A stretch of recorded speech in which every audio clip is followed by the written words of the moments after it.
नमस्कार। कैसे हैं आप? तो आज आपको एक बहुत ही सुंदर कहानी जिसे नासिर राज शर्मा ने लिखा है, खुदा की वापसी, मैं आपको सुनाने जा रही हूँ। और इस कहानी के बारे में लिखने से पहले नासिर राज शर्मा खुद लिखती हैं कि ये कहानी खुदा की वापसी लिखते हुए मुझे कई तरह के खौफों ने घेरा हुआ था, यानी कि डर ने घेर रखा था कि जब हर तरफ धर्म का प्रचार किया जा रहा हो तो उस समय मेरी ये कहानी कहीं उसी का गुणगान ना समझ ली जाए। और उन्हें बहुत ज़्यादा उन्होंने इस कहानी में जो मुद्दे उठाए हैं, तो उन्होंने खुद बताया कि मुझे ये डर था कि इस कहानी को बताने पर या सुनाने पर कोई मुझे फतवा ना दे दे। इसलिए खुदा की वापसी के जो दोनों मौलवी किरदार हैं इस कहानी में, वो बताती हैं कि वो उन्होंने बिल्कुल एज़ इट इज़ पेश किए हैं जो कि उन्होंने कहानी लिखने के लिए उनसे बातचीत की थी, और उन्हें नाम भी उन्होंने वही दिए हैं जो उनके असल में नाम है। और वो कहती हैं कि मैंने उनसे ये बात बोला कि जब मैं ये कहानी लिख रही हूँ तो आप मेरी कहानी के पात्र बनना पसंद करेंगे, और अगर कोई परेशानी आती है तो आप आवाज़ बुलंद औरत के अधिकार में हिमायत करेंगे। और दोनों बाखुशी राजी हो गए। और मुझे कहते हुए बहुत खुशी हो रही है कि ये कहानी न केवल पसंद की गई बल्कि हज़ारों औरतों के एहसास की ज़बान बनी। क्योंकि ठीक है ना, तो ये कहानी नासिर राज शर्मा के बहुत दिल के करीब और बहुत अच्छी कहानी है। तो शुरू करते हैं कहानी खुदा की वापसी। तो शुरू करते हैं कहानी नासिर राज शर्मा की लिखी हुई खुदा की वापसी। फरजाना यूनिवर्सिटी से लौटकर जैसे ही घर में दाखिल हुई, हवा में तैरती शादी की तारीख के पक्की होने का संदेशा उसे दालान की चौकी पर रखे मिठाई के झाबे ने दे दिया। दिल चाहा कि जल्दी से एक लड्डू मुंह में रख ले, फिर दूसरे पल वो झिझक गई। उस पर नज़र पड़ते ही आंगन में बिखरे कबाड़ को छाटती हुई चंदा तेजी से उठी और चहक कर बोली, बन्नी आ गई। फरजाना उसके इस हमले से घबरा सी गई। घर की सभी औरतें अपना अपना काम छोड़कर बड़े दालान की तरफ आने लगीं। बड़ी फूफी को उसने आदाब किया। उन्होंने उसकी बलाएं ले गले लगाया। खाला अम्मी ने माथा चूमा। तभी चंदा ने गाना गाना शुरू कर दिया, बन्नी तेरी आंखें सुरमेदानी। चुप कमबख्त, गला है कि फटाबाज, अम्मी ने उसे झिड़का। बेगम साहब, नेक निछावर कुछ मिले कि नहीं? वो अपना गाना छोड़कर आंचल फैलाकर सबके सामने घूमने लगी। ए ये मुई हरफन मौला है, एक वक्त में मिरासन, नायन, मनीहारन सब बन जाती है। बड़ी फूफी ने पर्स से नोट निकाल कर उसके आंचल में डाला। कोई काम तो लोगों का हमारी वजह से रुकत नहीं, कहती हुई चंदा आगे जाकर फिर आंगन का कबाड़ छाटने लगी थी। सारे दिन की थकी हारी आई है, कैसा नन्हा सा मुंह निकल आया है। दुल्हन, जरा शब्बों से कहो कुछ नाश्ता शरबत लेकर आए। बड़ी फूफी ने फरजाना के चेहरे पर हाथ फेरा। फूफी के कहने से फरजाना की भूख उभर आई। उसने झाबे को ताका। कोई और दिन होता तो वो झपट्टा मारकर लड्डू उठाती, पैर हिला हिला कर खाती, मगर ये तो उसकी। कल सुबह पुताई वाले आवे को हैं और ई चौधराइन सुबह से सामान छाड़ नहीं पाई हैं। शब्बो बड़बड़ाई और नाश्ते की सैनी लेकर आंगन पार करने लगी। तो का एक चीज़ ना देबे, समझी कल्लो की माई। चंदा चिढ़ गई। हमरे दे वाले बहुत हैं, फिर हम कोई कबाड़े वाले थोड़े ही हैं जो कूड़ा करकट संभालें। शब्बो मटकती हुई आगे बढ़ी और चौकी पर सैनी रखी और लौटी। हाँ, हम जैसे जानत नहीं है का कि तोका देने वाले बहुत हैं गुइयाँ, कहकर चंदा जोर से हंसी। उसके कटाश पर शब्बों के तेवरी पर बल पड़ गए। तड़प कर बोली, तोरे दिमाग में कीड़े हैं जो गंदी बात सोचत है। अरे हमारा मतलब रहा। छोड़ कल्लू की माई, तो हर मतलब हम सब जाने थे। इतना कह चंदा हंसती हुई सामान छाटने लगी। शब्बों ने खिसिया कर उसको ताका, फिर तेजी से रसोई की तरफ कदम बढ़ाए और पटरा जोर से पटका। तुम लोगों की जबान कभी बंद रहेगी? अम्मा ने दोनों को डांटा। फरजाना कमरे में पहुंचकर उलझने लगी। बेकरारी में इधर उधर चक्कर लगाकर वो धम से बिस्तर पर बैठ सोचने लगी कि आखिर वो इतनी आसानी से शादी के लिए राज़ी क्यों हो गई। उसे एमए करना था, आईएएस के एग्ज़ाम में बैठना था। अम्मी अब्बू को लड़का क्या पसंद आ गया, उन्होंने तो आंखें ही फेर ली। उन्हें अब कुछ भी याद नहीं, ना अपना वादा ना उसका सपना। मेरी शादी है, मगर मुझसे तो पूछा ही नहीं गया। बस शाम को चिराग जलने के बाद घर के मर्द भी नहा धोकर आंगन में आन बैठे। फूफी जान और खाला अम्मी मिठाई का आधा झाबा घरों में भेजकर अब बैठी सुस्ता रही थी। आंगन में किनारे की पलंग पर फरजाना भी आकर लेट गई थी और हाथ में पकड़ी पत्रिका को पढ़ने में व्यस्त दिख रही थी, मगर उसके कान सबकी बातों की तरफ लगे हुए थे। मेहर की रकम पक्की हो गई इरशाद? बड़ी फूफी जान ने भाई से पूछा। आपका इंतज़ार था, अभी तक सारी शादियां घर में हुई थीं, रस्म के मुताबिक 14,000 बनता था। 14 की गिनती मुबारक ठहरी। 14 मासूमीन का नंबर है, मगर ये शादी तो गैरों में हो रही है। फूफी ने फिक्र जाहिर की। इस हिसाब से फूफी जान 1,24,000 पर मेहर बनना चाहिए, बड़ा मुबारक नंबर है। फिरोज़ ने गहरी आवाज़ बनाकर फूफी को ताका। कैसे? फूफी ने बड़ी बड़ी आंखें घुमाई। अरे, अभी तक जितने इमाम हुए हैं उनकी गिनती 1,24,000 है। फिरोज़ ने फिर बड़ी गंभीरता से कहा। कहता तो ठीक है। फूफी जान सोच में डूब गईं। बिजनेस ठीक चल रहा है उनका, वो लोग मान जाएंगे फूफी जान। कब से दूसरों की जेब टटोलने लगे हो हैं? अरे, जो अपने खानदान में होता चला आया है उसकी बात करो, खाला चिढ़कर बोली। लाख भी क्या ज़्यादा हैं बाजी, ज़माना वो तो रहा नहीं कि बीबी के निकाह की तरह 3 रुपए में मेहर बंध जाए। 1000 खतरे हैं, रोज़ नई नई कहानियाँ सुनने को मिलती हैं। लड़की की कुछ तो मजबूती होनी चाहिए, ले देकर इकलौती तो बेटी है, माँ ने भी बोला। कल शाम मौलवी इमाम आए थे, कहने लगे कि मेहर जितना ज़्यादा बंधवा लो उससे क्या फ़ायदा।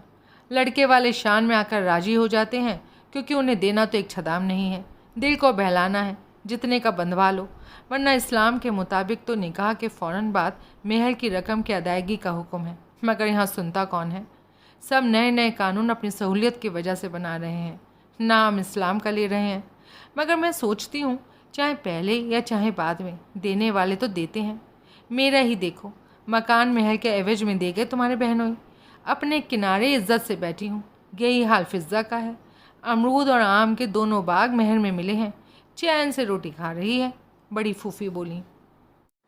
वो तो 50-75 जितनी रकम हम चाहेंगे उस पर राजी हो ही जाएंगे। इतने पीछे पड़े हैं, कहते हैं असगर मास्टर की इतनी इज्जत है, लड़की पढ़ी लिखी है, हमें ऐसे ही घर चाहिए था जिससे हमारी शान बढ़े। पैसा तो हाथ का मैल है, इसलिए दहेज में फूटी कौड़ी नहीं चाहिए, इरशाद ने कहा। हैं, उनके चाहने से क्या होता है? क्या हम अपनी लड़की नंगी बुच्ची रुखसत करेंगे? हाँ, अरे वाह, बड़ी फूफी तमक कर बोली। मुझे लगता है शम्मू 50,000 मुनासिब रहेगा, फिर आपस में एतमाद की भी बात होती है, बाकी खुदा भरोसे छोड़ते हैं, खाला बोली। ठीक है, 50 मुनासिब गिनती है, 1,00,000 पर शायद वो राजी ना हो, बेकार में बात खा ली जाए या फिर बेकार की बदमज़गी हो, इरशाद ने सोचते हुए कहा। बदमज़गी कैसी? 50,000 की औकात क्या है आज, कल तो खाक होगी, अम्मी ने कहा। फूफी जान, 1,24,000, पूरे 74,000 का घाटा है ये तो, फिरोज़ ने धीरे से कहा। ए चुप नास पीटे, हर बात में मजाक, बड़ी फूफी खफा होने के अंदाज से मंद मंद मुस्कुराती हुई बोली और भतीजे का सर गोद में रख कर सहलाने लगी। मर्द औरत के रिश्ते में मोहब्बत के अलावा अब 1000 तरह की गुत्थियाँ उलझ चुकी हैं, वरना ये सब उलझने हमें परेशान क्यों करें, इरशाद ने कहा। फरजाना सब कुछ सुन सुन कर भिन्ना रही थी। सबको रकम की पड़ी है, मेहर कितना बंधेगा, बरी में कितने जोड़े जेवर, शक्कर और मेवे के कितने घड़े आएंगे, मगर कोई नहीं पूछता कि क्या वो मुझे आगे पढ़ने देंगे, यूनिवर्सिटी जाने देंगे, IAS के मुकाबले में बैठने देंगे। उसका क्रोध आंसू की शक्ल में बहने लगा। कैसी शान से दोस्तों के सामने कहती थी, मैं अभी शादी नहीं करूँगी, पढ़ूँगी। मगर ना रो बेटी, सबको एक दिन बाबुल छोड़ना पड़ता है, रंग हो या शाह, सबको बेटी विदा करनी पड़ती है, कहकर खाला रो पड़ी और उनके साथ सबकी आंखें भर आईं। फरजाना सबसे जान छुड़ाकर पैर पटकती कमरे की तरफ भागी और गुस्से में भरकर कार्निस पर रखे पुरस्कार में मिले कप और शील्ड की कतार को ज़मीन पर फेंका, फ्रेम के सर्टिफिकेट उतारा। अगर चंदा हाथ ना पकड़ लेती तो वो भी चकनाचूर हो जाता। शादी के 6-7 दिन बाकी थे। फरजाना का यूनिवर्सिटी जाना बंद हो गया था, वैसे भी परीक्षा समाप्त हो चुकी थी। घर में और बाहर सिलते कपड़ों की नाप, जेवर, बर्तन देखने और अपनी पसंद की चीज़ें खरीदने में उसका कोई उत्साह नहीं था। एक डर उसे खाए जा रहा था कि उस नए घर में उसे नींद कैसे आएगी। सोते जागते में उसकी आंखों के सामने एक चेहरा कौंध जाता है और वो चौंक कर उठ बैठती है। लाख झुंझलाए तो क्या, वो चेहरा हर बार नज़रों के सामने नाचता है। खाला के घर बड़े भाई की शादी में उसकी मुलाकात ज़ुबैर से हुई थी।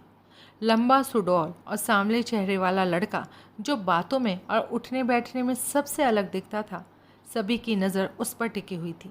उसे भी बुरा नहीं लगा था, मगर इसका मतलब ये थोड़े था कि उसका परिवार हाथ धोकर पीछे पड़ जाए। बिटिया रानी, का सोचत हो? कुछ नहीं चंदा। एक बात कहें बिटिया, कल परसों तोहरे गांव से नायन मिरासन आ जाएंगी, इसलिए अपने पुराने कपड़े हमें को दियो। एक आध पुराना दुराना शब्बों को दे देने से हमका बुरा ना लगी है। चंदा धीरे धीरे फरजाना का पैर सहलाते हुए बोली।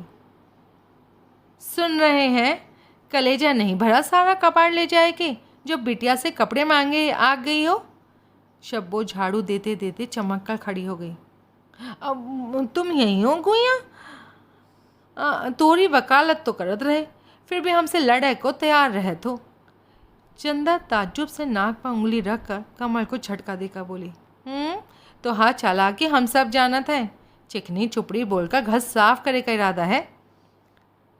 चंदा कहाँ मर गई, इधर आकर जाजम बिछा। खाला की आवाज़ सुन चंदा बाहर भाग गई। मुंह चढ़ी है नासपीटी, शब्बो इतना कह जोश में भरी झाड़ू तेजी से देने लगी। शाम से पहले घर में रिश्तेदार जमा होने लगे थे। आज फरजाना का माजा था। फूफी ने चौक पूर दी थी, उपटन खेला जाने लगा था। सुहाग गीत और उछल कूद के बीच फूफी जान औरतों से बातें बना रही थीं और बूढ़ी औरतें हाथ पर उपटन मलती इधर उधर की उड़ा रही थीं। ए बहन, सभी उस लौंडे पर नजर गाड़े थे। अच्छन मियाँ की बीवी ने सुना तो जल के कोयला हो गई। यही हाल बतूल बीबी का हुआ। कल तो तुम्हारे घर बारात उतरेगी, जलने वालों को जलने दो। सुना घर बार में लड़का बड़ा मजबूत है। हाँ, बिजनेस है। कार चोबी के कपड़ों की दुकान है और एक छोटी सी फैक्ट्री है प्लास्टिक की शीशी बनाने की। 2 बहनें थीं, अपने अपने घर की हो गई। बस यही 3 भाई हैं, इनमें सबसे बड़े जुबैर मियाँ हैं। अल्लाह रखे, नाम बड़ा प्यारा है। खुदा इशरत को मुबारक करे, सब कुछ अच्छी तरह निपटे। बाकी बातें मिरासिन की ढोलक की थाप से दब कर रह गईं। नायन ने फरजाना को गोद में बिठाकर कमरे में बिठा दिया। पीले कपड़े में लिपटी फरजाना अपने को बहुत बदला महसूस कर रही थी। झुंझलाहट और गुस्सा अब उदासी में बदल रहा था। उसे घर छूटने का एहसास हो रहा था। एक चुप्पी सी उसे लग गई थी। रिश्ते की बहनें और भाभियों से छेड़ रही थी, मजाक कर रही थी। उसके दिल में भी गुदगुदी सी होने लगी थी। शादी की चहल पहल सुबह से घर में नजर आने लगी थी। उपटन, मालिश, मेहंदी और फिर शाम ढले नथ और मिस्सी की सजावट और लाल दुपट्टे के संग 50,000 के मेहर पर निकाह हुआ। अब उसका नाम बदल गया, घर और रिश्ते बदल गए। नई जिंदगी की शुरुआत में अब चंद घंटे बाकी थे। रोमानी छेड़छाड़, शरारत भरे जुमले और सजा हुआ चेहरा और सरसराते कपड़े और उठती महक ने उसे नीम बेहोश सा कर दिया था। दिमाग में ढेरों दृश्य गडमड हो रहे थे। बचपन, जवानी, घर, स्कूल, यूनिवर्सिटी, फिल्में देखे सुहागरात के सीन और किताबों में पढ़े पहले अनुभव का बयान रोमानियत का सपना बुनने लगे थे। ऊपर से सबका लिपट कर रोना। जाने कब वो ज़ुबैर के पास कार में बिठा दी गई थी, इस दिलासा के साथ कि उसे भाई चौथी लेने आएगा। बहू क्या है, चांद का टुकड़ा, ज़रूर गेहूं की भीख दी होगी। दहेज भी खूब पाया है, सुना है डिग्री वाली है। ससुराल में मुंह दिखाई के बाद उसे आधी रात के लगभग कमरे में पहुंचा दिया गया था। पूरा दिन बैठे बैठे गुजरा था। सुबह 4 बजे विदाई हुई थी। अब फरजाना की आंखें नींद से बोझिल हो रही थीं। छोटी लड़कियां जो नंदों की बेटियां थीं, वो कभी गोद में बैठती, कभी उसका मुंह ताकती थीं। आखिर खाना लग गया तो कमरा खाली हुआ। उसने एक लंबी सांस ली। तभी दरवाज़ा बंद कराई नेक की मांग और हंसी मजाक, चूड़ियों की खनखनाहट और शरारती जुमलों के साथ ज़ुबैर अंदर दाखिल हुआ। फरजाना का दिल बड़ी जोर से धड़का। उसने घबराकर अपने हाथ पैर समेटे और सर झुका लिया। उसे लगा अब ज़ुबैर उसका घूंघट उल्टेगा और आप पढ़ी लिखी समझदार हैं, इसलिए आपसे मैं कुछ कहना चाहता हूँ। आप सुन रही हैं ना? जी। फरजाना इस अचानक हमले से चौंक पड़ी। आंखें खोल उसने झुकी नज़रों से बेहद धीमी आवाज़ से कहा और हाथ पैर की पोजीशन बदली। मैं बिज़नेस करता हूँ, इसलिए किताबी दुनिया के अलावा ज़िंदगी की हकीकत को रोज़ देखता हूँ। आप समझ रही हैं ना मेरी बात? आप हाँ या ना कहें तो बात आगे करूँ। जी। फिर वही महीन आवाज़ और गठरी हिली। मैंने मज़हब की सभी कानूनी किताबों को पढ़ा है, मौलवियों से बातें की हैं, इसलिए मैं चाहता हूँ बात साफ हो सके और आपके दिल में भी कोई खलिश पैदा ना हो और ना ही कोई बाकी बची रहे। कायदे से महल के 50,000 रुपये मुझे इस समय अदा करने चाहिए, तब आपका घूंघट उलटने का हकदार बनता है, आपका बदन छूने। इसलिए जी। फरजाना ने बौखलाकर कहा। उसके समझ में कुछ नहीं आ रहा था। भाभी ने चलते हुए दूसरी बात बताई थी, समझाई थी। यहाँ तो रोमानी बातों की जगह बड़े नपे तुले शब्दों से दूल्हा बातें कर रहा था। ये कैसी सुहागरात है? देखिए, अगर आप महल के रुपए चाहती हैं तो मुझे कोई एतराज़ नहीं। हम बिजनेस क्लास वाले हैं, चेक अभी काट कर आपके हवाले कर सकता हूँ। मगर बात कुछ और है। वो औरत शौहर के लिए बहुत मुबारक होती है जो पहली रात अपने शौहर का मेहर माफ़ कर दे। वो बड़ी पाक दामन समझी जाती है। जी। फरजाना घबरा सी गई। ये तो किसी ने नहीं बताया था। अब वो क्या जवाब दे? उसने घबराकर नज़रें उठाईं और घूंघट से जुबैर को ताका। यकीन कीजिए, मैं तब तक आपको छूँगा नहीं जब तक आप फैसला नहीं कर लेती हैं। मैं उन जाहिल मर्दों में से नहीं हूँ। आप मेरी हो चुकी हैं, इसलिए मुझे यकीन है, सब्र है, मैं इंतज़ार कर सकता हूँ। मगर जो कदम उठाऊँगा कानून और मज़हब की नज़र से हद को कभी पार नहीं करूँगा। आप सोचेंगी कि मैं मौलवी टाइप का हूँ, दकियानूसी ख्याल का हूँ। ऐसा कुछ नहीं है, मगर नई ज़िंदगी शुरू करने से पहले हर रस्म को मुनासिब तरीके से पूरा करना चाहता हूँ। फरजाना को तो जैसे चक्कर आ गया। पिता का आंसुओं से डूबा चेहरा आंखों के सामने घूम गया। मोहब्बत और महल के बीच उसे आज की रात किसी एक चीज़ को चुनना था। परीक्षा की घड़ी बड़ी कठिन थी। आपने कुछ कहा नहीं? महर माफ़ करती हूँ तो पहले ही दिन सब हार बैठती हूँ। कोई दावा, कोई जोड़, कुछ भी। महर माफ़ नहीं करती हूँ तो मोहब्बत से हाथ धोती हूँ। ज़िंदगी भर इल्ज़ाम ढोती हूँ कि मुझे रुपयों से प्यार था। दिल ही दिल में फरजाना ने सोचा।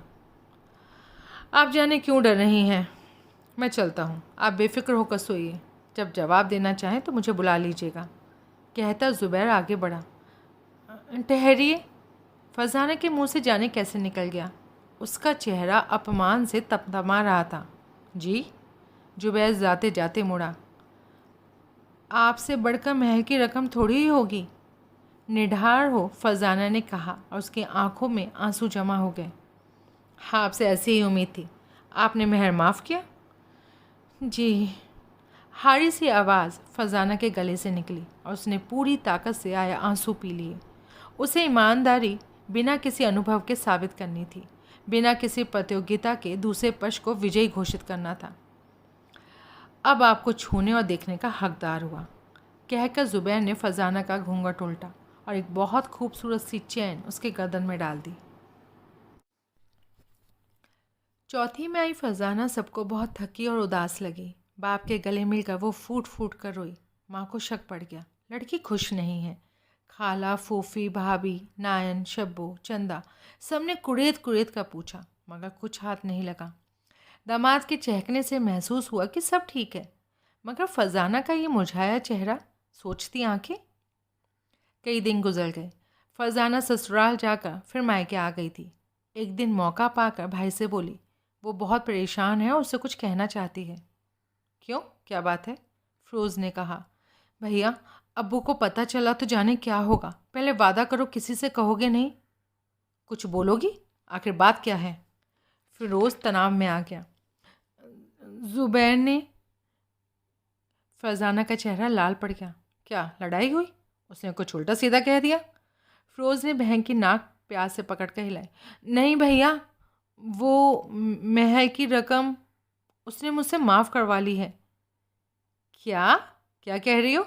मैं समझा नहीं, पूरी बात बताओ ताकि मैं तुम्हारी उलझन सुलझा सकूं। और फिरोज हैरान सा खड़ा रह गया। इस वाक्य से मिले सदमे को पूरी तरह आत्मसात नहीं कर पाया। जुबैर का कहना था कि मेहर माफ़ करने से औरत शौहर के लिए मुबारक साबित होती है। फरजाना ने टूटी बिखरी आवाज़ में कहा। इस चापलूसी पर शान में आकर तुमने, ये हमारे घर की सारी औरतें मनहूस हैं, जो तुम्हारा बचपना, तुम लड़कियां कुछ नहीं समझती। फिरोज़ आग बबूला उठा। नहीं भैया, इसमें मेरी गलती नहीं है। वो उसने शर्त लगाई थी, वो मेरा घूंघट तब तक नहीं खोलेगा जब तक नकद महर की रकम अदा ना करेगा, या फिर मैं उसे माफ़ कर दूं। हो मेरे खुदा, ये तो मैं पहली बार सुन रहा हूँ। हमारे समाज में ये सब भी हो रहा है? मुझे यकीन नहीं आ रहा। अम्मी से बात हुई? फिरोज़ की मुट्ठी दुख और क्रोध से बंध गई। डरकर किसी से कुछ नहीं कहा अभी तक। वो अब्बू का ख्याल आता है, वो पहले भी महल को लेकर परेशान थे। अम्मी का पता नहीं क्या हाल होगा। एकाएक फरजाना की आंखें भर आईं, चेहरे की उदासी गहरी हो गई। खैर तुम परेशान मत हो, मैं मौलवी अली इमाम से मिलता हूँ, तुम्हें भी साथ ले जाऊँगा। मुझे कुछ चालाकी की बू आ रही है इसमें। मैं उसका खून पी जाऊँगा, चालबाज कहीं का। मैं पहले ही कहती थी भाई, मुझे आगे पढ़ना है, मगर रुआसी होकर फरजाना बोली। थोड़ी देर फिरोज़ बहन को घूरता रहा, फिर संयत होकर बोला। देखो फरजाना, अक्ल से काम लो। तुम्हारे पास निकाहनामा है ना, सारी शर्तें लिखित हैं, फिर डरना कैसा? तुमने ज़बानी माफ़ किया है, लिखकर तो कुछ नहीं दिया ना? फिरोज़ ने इस तरह कहा जैसे खुद को समझा रहा हो। नहीं। फरजाना के गालों पर लोड़क आए आंसू पोंछते हुए उसने कहा। जब ज़रूरत पड़ेगी तो लड़ाई लड़ी जाएगी। खुदा ना करे ऐसा हो, मगर इत्मीनान रखो, कानून सबूत चाहता है, वहाँ कागज़ देखा जाता है। ज़बानी बात कोई नहीं मानेगा, इसलिए आराम से रहो, खुश रहो। ज़बानी बातें अच्छी बुरी हम एक दूसरे से करते रहते हैं, इस बात को भूल जाओ। फिरोज़ ने बहन को समझाया, खुद भी राहत की सांस ली कि मुसीबत फ़िलहाल टल गई है। भाई से बात करके फरजाना के चेहरे पर छाई उदासी छट गई थी। आंखों की ठहराव भी चमक में बदल चुका था। फिरोज़ ये बातें जानकर बहुत परेशान हुआ। उसने ज़िंदगी में ऐसा कभी नहीं सुना था। ख़ानदान में देर सबेर महल की रकम उसने अदा होते देखी थी, मगर पढ़े लिखे खुशहाल लड़के ऐसा करेंगे और सोचेंगे, उसे यकीन नहीं आ रहा था। बस एक ही संतोष की बात थी कि बहन से उसने हस्ताक्षर नहीं करवाए थे, ज़बानी तौर पर कहकर। उधर फरजाना वक्ती तौर पर खुश हो गई थी, मगर दिल में नन्ही सी फांस गड़ी हुई थी कि आखिर मेरा अधिकार मुझसे इस तरह क्यों छीन लिया गया। कल मेरा क्या होगा? खंदक और खाई के बीच खड़ा करके मुझसे मेरी सुरक्षा किस लिए छीन ली गई? ससुराल में सारा दिन बिना काम के गुजारना फरजाना के लिए मुश्किल था। यूनिवर्सिटी, सहेलियाँ, टीचर्स और घर उसे बहुत याद आता था। एक दिन आदत के अनुसार उसने ससुर की बिखरी मेज़ समेट दी, कागज़, बिल फाइलों में नत्थी कर दिए। पिता की किताबों को सजाना उसका बचपन का शौक़ था। शाम को लौटकर ससुर ने जो साफ़ सुथरी मेज़ देखी तो समझे सारे कागज़ पत्र सफाई के नज़र हो चुके। उनका क्रोध देखकर बेगम हल्के से मुस्कुराईं। उनका पानदान भी तो आज सजकर अलग रख रहा था। सास ससुर के मन में इस छोटी सी बात से फरजाना के प्रति ऐसा प्यार भरा कि स्वयं फरजाना न जान पाए। वो तो खुरपी लेकर गमलों को गोड़ती सूखी पत्तियां साफ कर रही थी। शादी हुए 2 माह गुजर गए थे। आज हंडिया डोई छुलवाने की रस्म थी। दोनों नंदों ने चुपचाप सुबह ही कुछ मीठा नमकीन बनाकर रख दिया था, ताकि फरजाना की बदनामी ना हो कि पढ़ी लिखी भाभी के शौक में एक फूहड़ काहिल लड़की घर आ गई है। इसलिए सास भी मेहमानों के बीच बैठी गर्व से गर्दन उठाई थी कि अंदर सब कुछ संभाला जा चुका है। इन सारी बातों से बेपरवाह फरजाना बड़े आराम से प्याज की खीर बनाने में मगन थी। कई बार देवर उसे छेड़ चुके थे, भाभी खीर में शक्कर की जगह कहीं नमक मत डाल देना। उसका सलीका देखकर काम करने वाली मामा 100 जान से बहुरानी पर निछावर हो गई। पढ़ाई के साथ ये सब कब सीख लिए दुल्हन? वो मैं स्कूल में होम साइंस पढ़ती थी ना बुआ, घर में तो अम्मी को पकाते देखती थी। पसीना पहुँचती फरजाना बोली। उसे डर लग रहा था कि सब कुछ खैरियत से गुजर जाए। फूफी जान ने शादी से पहले कई बार उससे प्याज की खीर पकवाई थी ताकि ससुराल में ये रस्म इज्जत से निमट जाए। ये एक नई चीज़ थी। सबने जी भरकर फरजाना की तारीफ़ की। बहुओं को तो इसी पर हैरत थी कि प्याज जैसी बदबूदार चीज़ से खुशबूदार मीठी खीर भी बन सकती है। ये कमाल तो पढ़ी लिखी लड़कियां ही कर सकती हैं। अगले सप्ताह जुबैर की खाला के घर शादी थी। पूरे परिवार को जौनपुर जाना था। ट्रेन में जैसे पूरा डब्बा इन्हीं लोगों के रिजर्वेशन से भर गया था। नंदे नंदोई, बच्चे, सास ससुर, देवर का हंसी मजाक। खाने पीने में वक्त इस तरह कटा कि पता ही नहीं चला कि जौनपुर कब आ गया। फरजाना का दिल फूल की तरह खिल उठा था। खाला के घर नई दुल्हन तो आकर्षण का केंद्र थी, मगर फरजाना भी कौन सी पुरानी दुल्हन थी। सो उसे मुँह दिखाए उन औरतों से मिल रही थी जो शादी में नहीं पहुंच पाई थीं। रात को ज़मीन पर मोटे गद्दों के फर्श पर सब लड़कियां औरतें पास पास लेटी गप्पे मार रही थीं। हंसी मजाक कहानी किस्से चल रहे थे।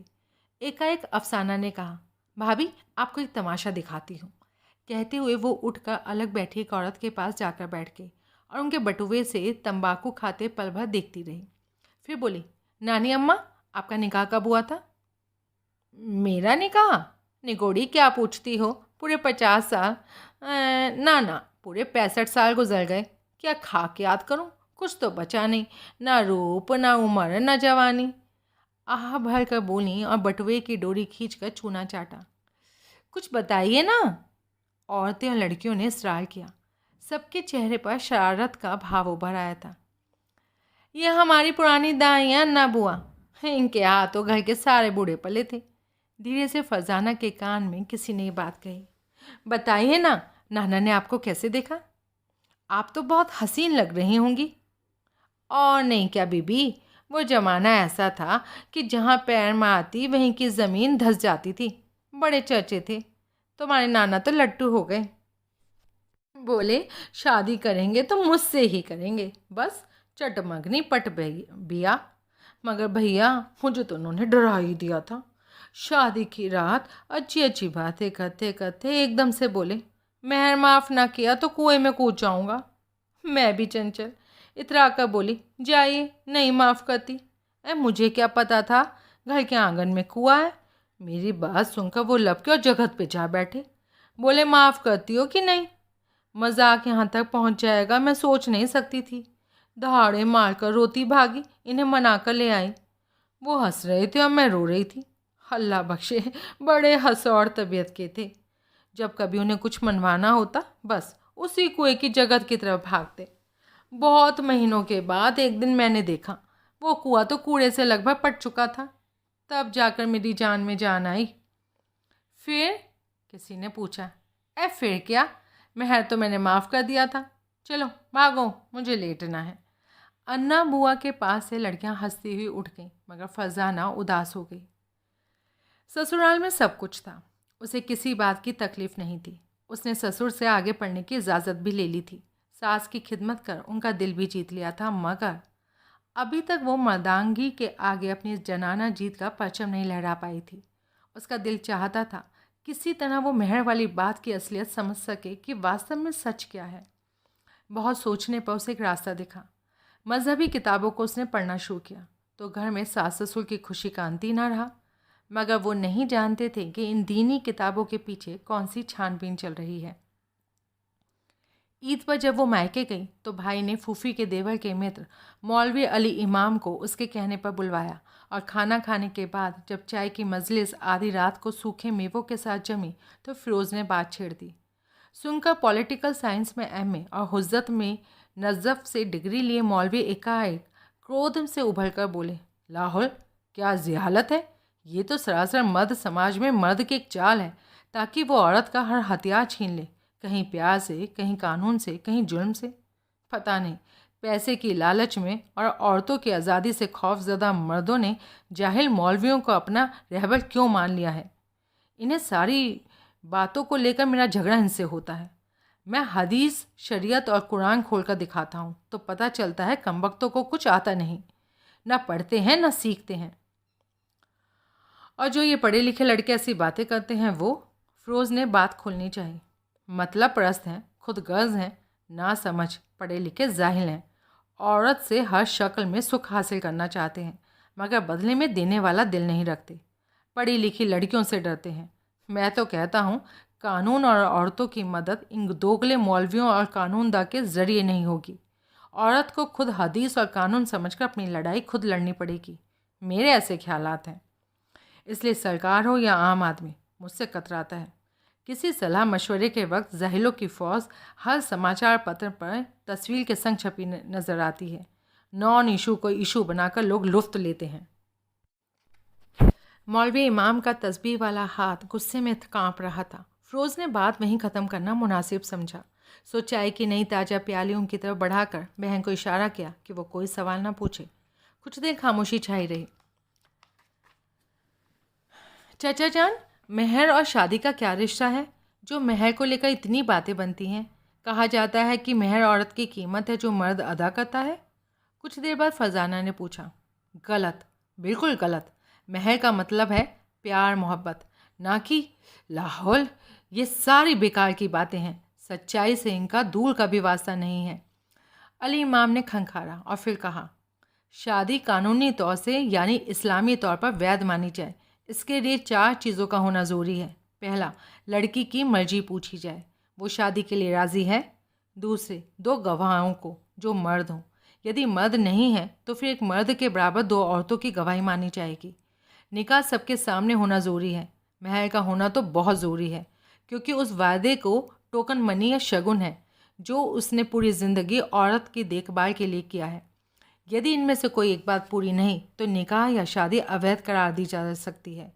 यहाँ तक कि यदि किसी ने हैसियत से ज़्यादा महर रखा और अदा करने की बिसात उसमें नहीं तो वो भी अवैध है, क्योंकि शादी की बुनियाद झूठ पर होगी।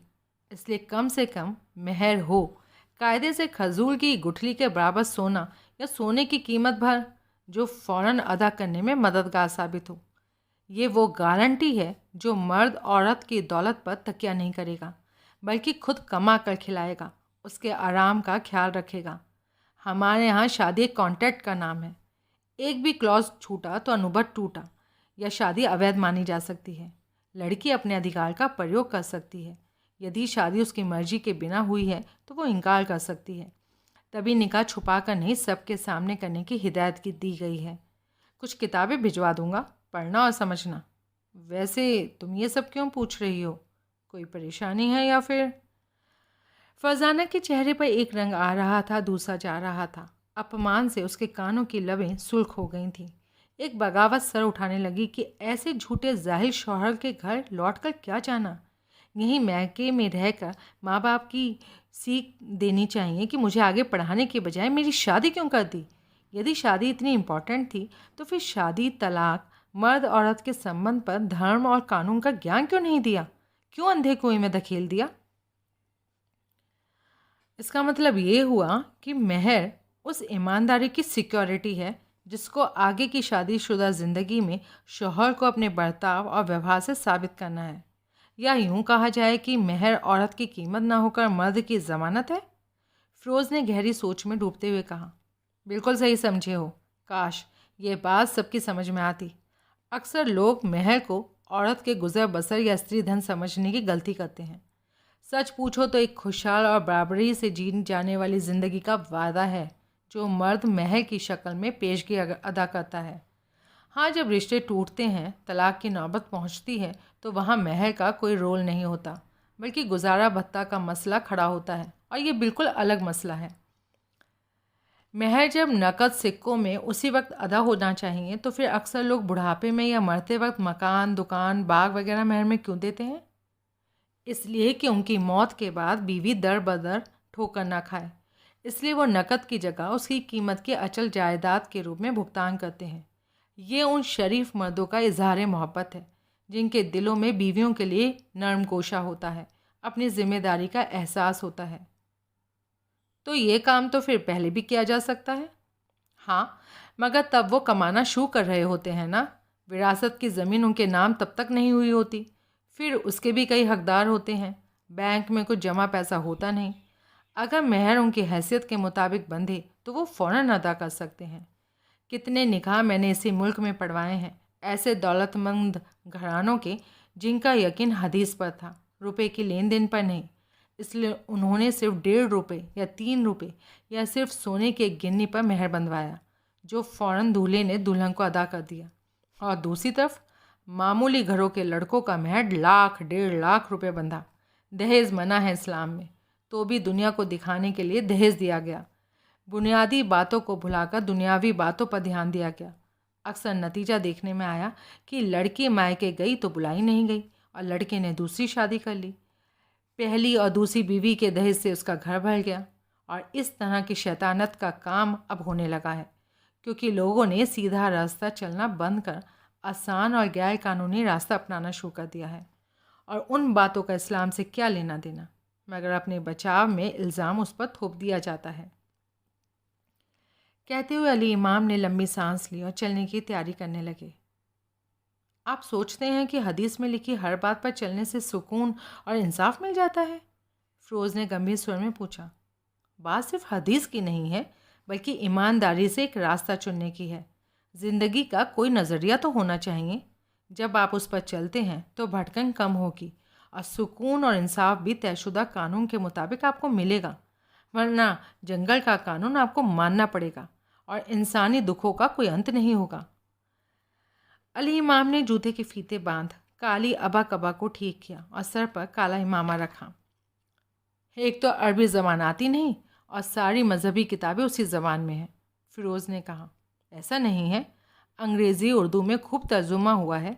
बात दिलचस्पी की है, खुद को जानने समझने की है। जब तक जड़ों को नहीं समझोगे, फैलाव पर तुम्हारी नज़र नहीं पहुँचेगी और गलत मालूमात पर भरोसा कर अपने को कमज़ोर समझोगे। अली इमाम ने फ़िरोज़ के कंधे पर हाथ रखते हुए कहा, हाँ, आपसे बातें करने में बड़ा लुत्फ़ आता है। लुत्फ़ आता है वो तो ठीक है, मगर मियाँ साहबज़ादे, अपनी शादी में इन बातों का ध्यान रखना। जी, सही इम्तिहान की घड़ी तो वही है। और फ़िरोज़ भी हंस पड़ा। तो कुछ करना, तैश में आकर मत करना। गुस्सा किसी भी जंग में हारने का सबसे नादान ऐलान होता है। सही मंजिल को पाने के लिए औरत के पास वो सारे हथियार हैं जो मर्द के पास नहीं हैं। अली इमाम ने फरजाना के सलाम का जवाब देते हुए कहा और उसके सर पर प्यार से हाथ रखा। जी? चौंक पड़ी फरजाना, समझ गई कि मौलवी इमाम साहब सब कुछ ताड़ गए हैं। किरदार का हथियार दौलत, ताकत, शोहरत के हथियारों से कहीं ज़्यादा तेज़ और चमकदार होता है, क्योंकि वो इंसानी वजूद को कायम रखता है। इतना कहते हुए अली इमाम कमरे से बाहर निकल गए और फरजाना को एक नई ज़मीन पर सोचने के लिए मजबूर कर गए। अंदर चाहे ज्वालामुखी फट रहे हों, ऊपर से फरजाना दूसरों के सामने अपने को सहज बनाए रखने की पूरी कोशिश करती थी, मगर उसका दुख किसी तरह कम नहीं होता था कि उसकी शादी आधी कानूनी और आधी गैर कानूनी है। जब कभी ज़ुबैर के हाथ उसके करीब आते, उसे महसूस होता कि उसके साथ बलात्कार हो रहा है। वो कभी कभी अंदर से इतनी हिंसक उठती कि लगता कहीं कुछ कर ना बैठे। अपनी चालाकी से उसने औरत को पहले निहत्था बनाया, फिर उससे प्रेम किया, मगर मैं इस फांस के तबकन को ख़त्म करके रहूँगी, उसे चालाकी और कूटनीति से, जैसे ज़ुबैर ने मुझे पहली रात छला था। ये खामोश लड़ाई तब तक चलेगी जब तक मेरी जीत नहीं होगी। पूरे वक्त खाली समय में कमरे में अकेली पड़ी छत ताकती, अनेक मंसूबे बनाती, तनाव में मुट्ठियाँ जकड़ती और तेज़ सांसों के संग वो जाने कितनी दूर निकल जाती थी। अब वो दो ज़िंदगी जी रही थी, एक ख्यालों में जुबैर की दुश्मन बनकर और एक हकीकत में उसकी पत्नी बनकर उसकी हर बात मानती हुई। उसका पूरा ध्यान इस बात पर केंद्रित हो गया था कि सांप मर जाए और लाठी भी ना टूटे, वरना जुबैर का क्या। वो रूठ कर मायके बैठी तो दूसरे महीने वो एक और ले आएगा और इस्लाम के नाम पर हर तरह की सहूलियतें हासिल करेगा, और वो नाक पर मक्खी ना बैठने की ज़िद में नाक कटवा लेगी, जो उसे मंजूर नहीं। बात तो तब बनेगी जब सहूलियतों के इस बांध का पानी उल्टी दिशा की तरफ मोड़ सके, जुबैर को सबक सिखा सके, वो जाहिर मौलवी की दाढ़ी को उतर सके। मगर कैसे, आखिर कैसे? गर्मी के दिन थे। फरजाना ससुराल लौट आई थी। जुबैर सारे दिन धूप से तपा जब घर लौटता तो फरजाना के हाथों मिला ठंडा शरबत अजीब राहत का एहसास देता था। रात जब वो पास लेटी फरजाना की तरफ हाथ बढ़ाता तो वो करवट बदल कर बड़े नरम स्वर में कहती, प्लीज़ जुबैर, आज गर्मी बहुत है। उसके इस जुमले को सुनकर ज़ुबैर को कूलर की ठंडी हवा, लू के थपड़े जैसी और रात धूप से भरा सफ़र लगने लगती। उधर फरजाना को ज़ुबैर का हर प्रेम स्पर्श फंदा और वो खुद एक बहेलिया लगता। उसके अंदर चिंगारता तूफान शांत नहीं हुआ था। वो ज़ुबैर के मलिन बढ़ते चेहरे को ताकती और ज़बान पर आई कड़वाहट को निगल लेती कि आज बस इतना, वरना मरीज़ को सारी खुराक एक साथ देना कोई समझदारी नहीं है। एक दिन दोपहर में फरजाना ये देखकर शर्मिंदा हो गई कि फैक्ट्री के आदमी के साथ 2 अन्य लोग उसके कमरे में एसी लगाने आए हैं। घर में खुशी की लहर दौड़ गई। दोनों देवर उसके कमरे में जमा होकर एसी को लगता देखने लगे। उसे भी कहीं अच्छा लगा कि ज़ुबैर को उसके आराम का कितना ध्यान है। उसने स्वादिष्ट पकवान बनाए, कमरे के पर्दे, कुशन, बेड कवर बदले और पूरे घर को उत्सव के रंग में डुबो दिया। शाम को ज़ुबैर ये सब देखकर मगन हो उठा और पूरे परिवार को कार में बिठाकर लंबी ड्राइव पर ले गया। रात को नीली रोशनी से भरा कमरा एक बर्फीली सरसराती ठंड में डूबा रजनीगंधा की महक से गमक रहा था। ज़ुबैर के चेहरे पर एक अलग तरह का आकर्षण फरजाना को अपनी तरफ खींच रहा था। ये सारा भीना भीना माहौल उसी के द्वारा पैदा किया हुआ था। फिर वो झिझक क्यों नहीं है? कितना अजीब है सब कुछ। एक तरफ संबंध मोहब्बत की पुख्ता ज़मीन पर खड़ा हो रहा है, तो दूसरी ओर आत्मसम्मान तल्क की छेनी हथौड़ी से संवेदना पर प्रहार कर उसे व्यथा के समंदर में धकेल रहा है। दिल कह रहा है कि आज की खूबसूरती जी लो, प्यार को दोनों हाथों की अंजुली में भरकर पी लो, न ज़ुबैर को निराश करो न खुद को दुखी। मगर चेतना उसे रोक रही है। भावना में मत बहो, ऐसी 1000 हसीन रातें आएंगी, ज़रा इंतज़ार करो। आज के सुख के लिए कल का समझौता बहुत महंगा पड़ेगा। जहाँ दर्द के गलियारों में भटकन होगी, इबादत का सूरज बीच में ही डूब जाएगा, सारी रातें सिहा पड़ जाएंगी। मैं किसकी सुनूं? फरजाना ने तंग आकर अपने बालों में उंगली फंसाई। वो टूट रही थी, वो कमज़ोर पड़ रही थी। क्या हुआ? ब्रश करके नाइट गाउन पहने कमरे में दाखिल होते ज़ुबैर ने फरजाना को ताज्जुब से देखा। कुछ नहीं। आंखों में भर आए बादलों को फरजाना ने उड़ाकर फीकी मुस्कान में जवाब दिया। सर में दर्द है? ज़ुबैर ने उसका मुरझाया चेहरा देखा और उसके इकरार पर पास लेटकर उसका माथा हल्के हल्के सहलाने लगा। एक खूबसूरत रात दबे पांव गुजरने लगी। ज़ुबैर जाने कब उसका माथा सहलाते सहलाते सो गया। उसने ज़ुबैर का हाथ धीरे से हटाकर होठों पर, फिर उसे आहिस्ता से सीने पर रखकर दबाया। आखिर ये सब इस तरह कब तक चलेगा? मेरे प्रतिरोध की ये अभिव्यक्ति कहीं गलत अर्थ में कोई गुल ना खिला बैठे। अब मुझे बोलने की हिम्मत जमा करनी पड़ेगी, वरना खामोश शहादत बेकार जाएगी। फरजाना सोच रही थी। उसकी आंखों में नींद नहीं थी। कभी वो प्यार से पति के चेहरे और बदन को ताकती थी, तो कभी अपनी डबडबाई आंखों को तकिए में छुपा लेती थी। ज़ुबैर फरजाना के रोज़ रोज़ के बहाने से सोचने पर मजबूर हो गया था। वो फरजाना के प्रति अपने अनुराग और आकर्षण के पर्दे को हटाकर कुछ देखना चाहता भी तो उसे कुछ नज़र नहीं आता था। रोज़ ब रोज़ वो रूहानी तौर से फरजाना के जितने समीप आ रहा था, जिस्म से उतना ही दूर हो रहा था। उसे जाने क्यों लगने लगा था कि फरजाना उसके सम्मोहन से मुक्त होती जा रही है। ये हार उसकी है या ये तुम हरदम किताबों में डूबी क्या तलाश करती हो? ज़ुबैर ने बिस्तर पर से किताबों का ढेर सरकाते हुए पूछा। आपको? फरजाना ने हंसकर मियाँ को ताका।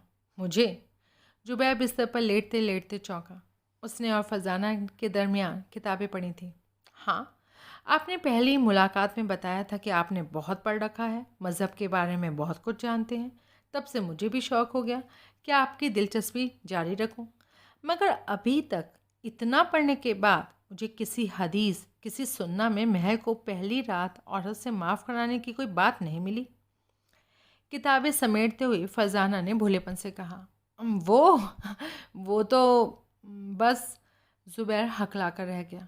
उसे इस तरह की बात, वो भी इतने अरसे बाद, सुनने की उम्मीद नहीं थी।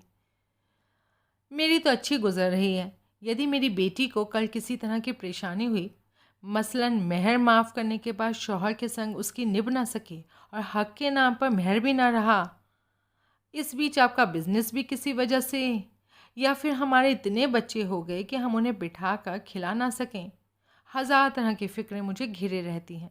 इसलिए मैं कुछ बातों की तह में जाना चाहती हूँ ताकि कल मेरी होने वाली बेटियों को तकलीफ ना हो। उदास चेहरा बनाकर फरजाना ने चिंतित स्वर में कहा, वो तो ठीक है, मगर अभी हमारे बच्चे ही कहाँ हैं? तुम तो वही बातें कर रही हो, ना सूत ना कपास, जुलाहों में लट्ठम लट्ठा। खिसियानी हंसी हंसता जुबैर बोला, बलात्कार से उपजे बच्चे को मैं जन्म नहीं दूंगी, चाहे बांझ ही क्यों ना कहलाऊं। फरजाना ने दांत पर दांत जमाकर कहा, क्या कहा तुमने? नहीं तो। फरजाना मुस्कुराकर पलटी। अच्छा, मेरे कान बजे होंगे? जुबैर चकराता हुआ सा बोला, मैं चाहती हूँ आप मुझे उस मौलवी से मिलवाएं जिसने आपको ऐसा कानून बताया ताकि मैं किताबों में ना मिलने वाले कानून को समझ सकूं जो रिवाज पकड़ रहे हैं। बड़ी अदा से फरजाना ने कहा और गहरी नज़रों से जुबैर को ताकती हुई हंस पड़ी। मैं किसी मौलवी को नहीं जानता हूँ और मुझे इन बातों पर ज़रा भी यकीन नहीं है। फिर उस रात आपने मुझसे झूठ बोला था? फरजाना की नर्म उंगलियां मियाँ के बालों में उलझ गईं। आधा, पूरा नहीं। जुबैर हल्के से मुस्कुराया। वो जाल में फंस गया था, उसे पता नहीं था। क्यों? फरजाना चौंकी और बड़े अंदाज से आंखें झपकाईं। क्योंकि मेरे दोस्तों ने मुझे सलाह दी थी कि महल की मुसीबत से पहले दिन निपट लेना, वरना खिलखिला पड़ा जुबैर अपनी जीत पर। वरना क्या? एकाएक फरजाना के चेहरे के भाव बदल गए। छोड़ो भी, उस 50,000 में क्या रखा है? 1 लाख का तो तुम इस समय सेट पहने हो मेरी जान। जुबैर ने उसकी तरफ हाथ बढ़ाया कि उसे बाहों में भर ले। नहीं जुबैर, मुझे जवाब दो पहले, वरना क्या? छिटक कर फरजाना दूर हट पलंग के कोने पर जा बैठी। अरे बस यूं ही, पहली रात ही अपनी बात मनवाकर ज़िंदगी शुरू करने का मतलब था। हमेशा नकेल मेरे हाथ होगी, वरना फिर तुम मुझ पर धौंस जमाओगी। जुबैर ने पैर सीधा कर पलंग पर चित लेटते हुए आराम से कहा, मगर क्या तुम ये नहीं सोच पाए कि जब सच का पता चलेगा तो क्या होगा? तुम मेरी नज़र में कहाँ टिकोगे? फरजाना का लहजा बदल चुका था। औरतों को इन बातों की खबर नहीं होती, वो शौहर और मौलवी की हर बात को सच मानती हैं। जुबैर हंस पड़ा। औरतों को इन बातों की खबर नहीं होती है। फरजाना का लहजा तल्ख हो उठा। जुबैर ने बीवी को पहली बार इस तेवर में देखा था, इसलिए वो पूरी तरह बात की तह तक नहीं पहुंच सका। तो भी मामला भाप कर उसने लहजा दबंग बनाकर कहा, हाँ, वो तुम्हारी तरह सच को तलाश करती नहीं फिरती, बल्कि शौहर की कही बात को सच मानती हैं, इसलिए सुखी रहती हैं। तुम खुद अपनी जन्नत में आग लगाने पर उतारो हो। मुझे जलील करके झूठा साबित करके क्या तुम मेरा प्यार पा सकोगी? अब ये तुम्हारी दूसरी शर्त है? नहीं, शायद हाँ, या मैं कुछ नहीं जानता। जुबैर उलझ पड़ा था। देखो जुबैर, मैं रोज़ तुम्हारे साथ मरती हूँ। मुझे डर है कि कहीं मैं पागल ना हो जाऊँ। मुझे पहली रात की वो शर्त, तुम्हारी वो बातें सदा खौंचती रहती हैं। लाख भूलने की कोशिश करूँ तो भी मैं भूल नहीं पाती।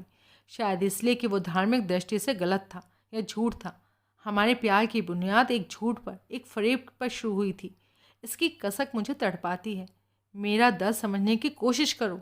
वो दर्द लाख या करोड़ के जेवर पहनने से ख़त्म नहीं होगा। फरजाना की आंखें डबडबाईं। तुम पागल हो रही हो? ऐसा कुछ भी नहीं है। मैं तुमसे बेपनाह मोहब्बत करता हूँ, भूल जाओ। एकाएक जुबैर के चेहरे पर छाया गुस्सा गुबार की तरह बैठने लगा।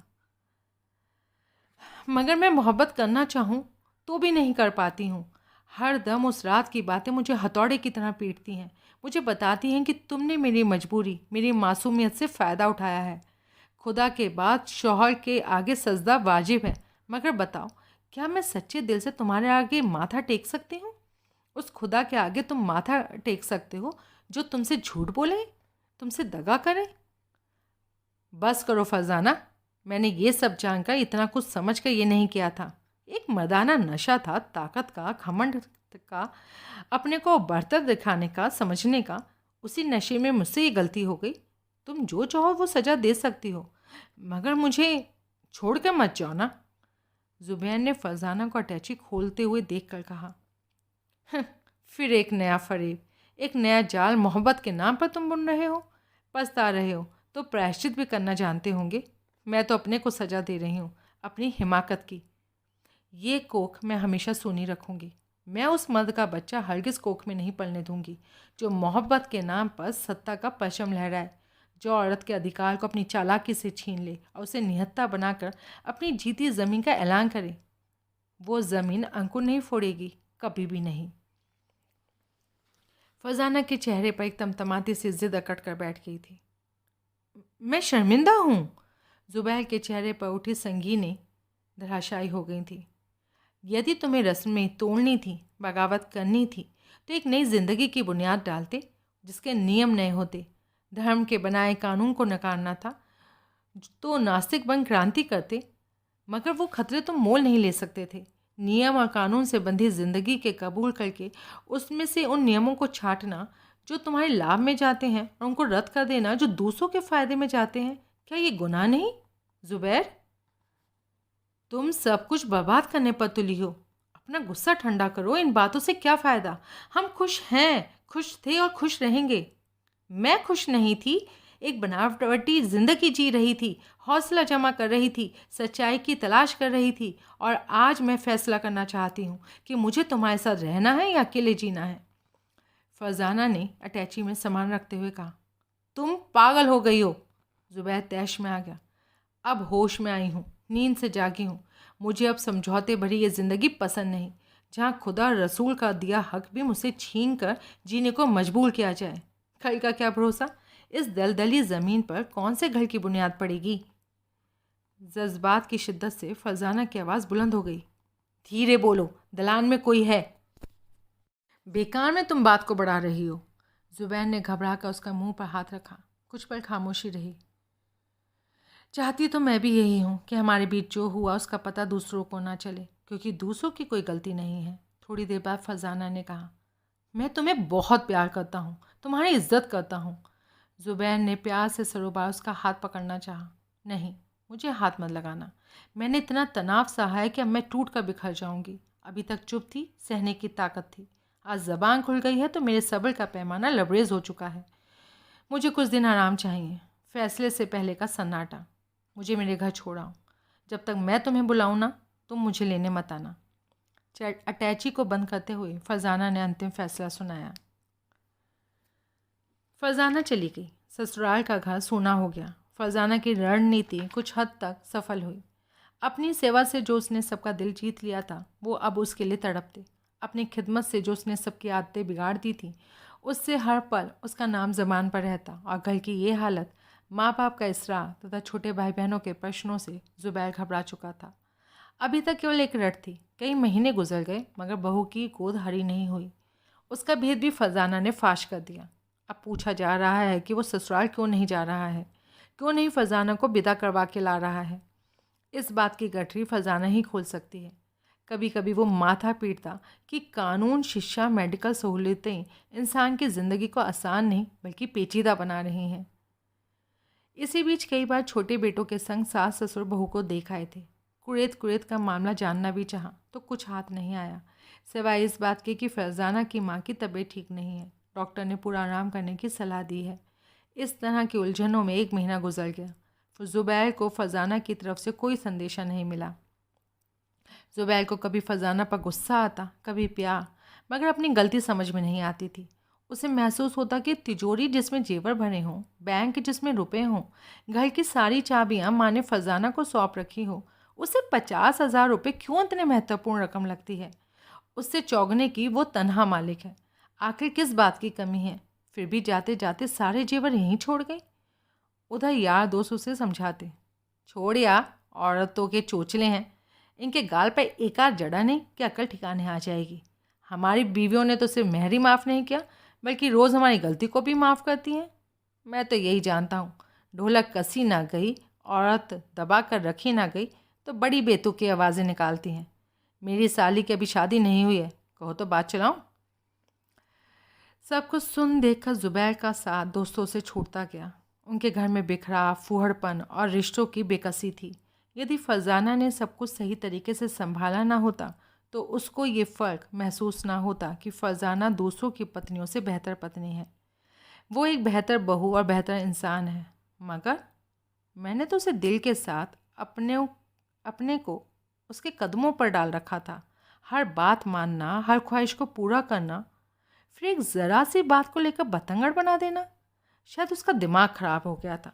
अगर उसका बर्ताव ऐसा रहा तो कल मेरी चाहत में कमी आएगी, मेरी बेरुखी देख उसकी अकल ठिकाने आ जाएगी। मैं भी बिजनेस का बहाना करके कुछ दिन पहाड़ों की सैर पे निकल जाता हूँ। कम से कम अब्बा अम्मा के सवालों से तो छुटकारा मिलेगा। उसे भी खबर लग जाएगी कि मैं उसको मनाने और खुशामद करने के बजाय सैर को निकल गया हूँ। इधर फरजाना हर दिन ज़ुबैर का इंतज़ार करते हुए सोचती कि ज़ुबैर क्या इतना नासमझ है कि सब कह देने के बाद भी वो मेरे दिल और दिमाग में धसी उस नन्ही सी फांस को निकाल कर मुझे निहाल नहीं कर सकता है। कहाँ गया उसका प्यार? क्या वो मुझे भूल गया या मर्दानी शान का नशा फिर चढ़ गया? औरत मर्द एक दूसरे को इज्जत ना दें, प्यार में एक दूसरे के सुख का ध्यान ना दें, तो फिर जीने का मकसद और मज़ा ही ख़त्म हो जाता है। ये बात मैं नहीं समझा पाई उसे, और उसे तो समझना ही नहीं था। पूरी मर्द कौम ना सही, आधी तो खुद के नशे में ही डूबी रहती है। इधर दूसरा महीना भी जब ख़त्म होने लगा तो फरजाना को यकीन हो चला कि उसे अब सारी ज़िंदगी मायके में गुजारनी होगी, और यदि वो सब कुछ समझकर ज़ुबैर को बुलाती है तो अब आकर वो क्या करेगा? अब उसके साथ जाकर वो क्या करेगी? वही रात दिन का संताप सहेगी? ज़मानत ज़ब्त शुदा इंसान की तरह सर झुकाए एक झूठी मोहब्बत जीती रहेगी? घर में माँ बाप को भी शक होने लगा। माँ उठते बैठते समझाती कि खुदा के बाद अगर किसी के सामने माथा टेकने की इजाज़त दी गई है तो वो शौहर है, जो तुम्हारा मजाजी खुदा है। उस दुनियावी खुदा से क्या रूठना? इस तरह की बातें कर उन्होंने भी बहाने बहाने से बेटी को ससुराल जाने की हिदायत दी, तो उसने बड़ी चालाकी से तबीयत की खराबी और आराम का बहाना बनाकर उनका ध्यान दूसरी तरह से अपनी ओर आकर्षित कर लिया। मगर फिरोज़ से बचकर वो कहाँ जाती? उसने एक दोपहर बहन को बातों में घेर लिया। क्या बात है? कुछ नहीं भैया। ज़ुबैर का ट्रेनिंग पीरियड चल रहा है क्या? शायद। हंसकर बात मत टालो, जवाब दो। अम्मी अब्बू परेशान हैं, उधर तुम्हारे सास ससुर बेचैन हैं। भैया, वो बात मुझे जीने नहीं दे रही है। अंदर अंदर मुझे तबाह करके खोखला बना रही है। हर दम भविष्य नंगी तलवार जैसा मेरे सर पर लटकता रहता है। जो मिला है वो भी जैसे। ज़ुबैर को पता है तुम्हारी बेचैनी का? हाँ, एक दिन खुलकर बात हुई। वो शर्मिंदा है और सबसे भयभीत भी है, मगर क्या? उसे मुझ तक पहुंचने का रास्ता नहीं पता। फिर कौन बताएगा? उसे खुद तलाश करने दो भैया। चलते समय मैं मना कराई थी कि जब तक मैं ना बुलाऊं तुम मत आना। और वो मान गया? अहमक। उस अहमक को मैं इस सिलसिले से अक्ल उधार देकर समझौते वाली ज़िंदगी कबूल नहीं करूँगी। अहमक का मतलब होता है बेवकूफ़, स्टूपिड। दिन गुजरने के बाद उसे इस बात को समझ में आ जाना चाहिए था। तुम जैसी अगर दो चार औरतें और पैदा हो जाए ना, तो मर्दों के दांत खट्टे करके मौलवियों के चंगुल से छुड़ाकर अपने शौहर को नॉर्मल इंसान बनाने में मदद करेगी। मगर फरजाना, होगा इसका उल्टा ही। सारा नज़ला तुम पर गिरेगा, इल्ज़ाम तुम पर आएगा। वो तो दूसरा ब्याह कर लेगा। इसलिए ज़रा धीमे चलो, हालात देख कर चोट करो। मेरा कहा मानो तो मैं बीच में पड़कर हालात को सुधार ला सकता हूँ। हरगिज़ नहीं भैया, मुझे मदद नहीं चाहिए। ज़ुबैर को खुद संभलना है और मैं इतनी आगे चली आई हूँ कि अब वापसी मुश्किल है। फिर भी मैं तुम्हारे लिए क्या करूँ? थोड़े दिन सब्र और इस घर में रहने की इजाज़त। फरजाना का अंतिम वाक्य सुनकर फ़िरोज़ की आंखें भर आईं। बहन के सर पर हाथ रखकर वो कमरे से बाहर निकल आया। उसने दिल में कई तरह के सवाल उभर रहे थे। जैसे औरत हर रिश्ते में एक भूमिका निभाती नज़र आती है, वो है मोहब्बत की। चाहे रिश्ते के रंग नाम अलग हों, मगर मर्द अपने रिश्तों में कितनी तरह की भूमिका निभाता है। जालसाजी, चालाकी, गुरूर की ताकत के नशे में वो किसी को कुछ नहीं समझता, ना बहन को, ना माँ को, ना पत्नी को। मगर जब बेटी का बाप बनता है तो एकाएक उसका व्यक्तित्व कैसा विनीत, बेचारा और गमगीन हो उठता है। उसे सारी दुनिया जालिम देखती है। जब तक ज़िंदगी के रिश्तों को लड़की के दुख के ज़रिए समझता है, तब तक ज़िंदगी की शाम घेराती है, और वो हासिल अनुभव किसी को नहीं दे पाता है। चाहे अपने कर्मों पर अंदर ही अंदर पछताता हो, मगर ऊपर से सारा दोष व्यवस्था और समाज के सर मढ़ता है। वारे मदजात। ज़ुबैर घूम फिर कर जब घर लौटा तो उसकी सारी थकन उदासी में बदल गई। फरजाना का कोई खत, कोई पैगाम उसका इंतज़ार नहीं कर रहा था। वो टूट सा गया। माँ बाप अलग अलग रूठे थे। भाइयों को भी मनमौजी सवार थी। देर से आना, काम में लापरवाही, कारखाने की बदहाली देख उसे लगा कि उसका जहाज़ डूब रहा है। सब कुछ ख़त्म हो रहा है। कई दिनों तक वो तबाह हाल अपने से लड़ता रहा। फिर टूट कर बिखर कर जब चूर चूर हो गया तो उसके दिल में ख्याल उभरा, फरजाना ने मुझे बुलाने की बात की थी, मुझे आने को मना तो नहीं किया था, मगर मैं क्यों सब कुछ मांग गया। वहाँ जाऊँगा, ज़रूर जाऊँगा, उसका कहना नहीं मानूंगा। आखिर मेरा भी तो कुछ अधिकार है, मुझे उसकी ज़रूरत है, मैं उसके बगैर अब नहीं रह सकता हूँ। फरजाना का उदास चेहरा, इंतज़ार करती आंखें भाई को कचोटती रहती थीं। दिन जैसे जैसे गुजर रहे थे, फरजाना अपने पैरों के नीचे से ज़मीन खिसकती महसूस कर रही थी।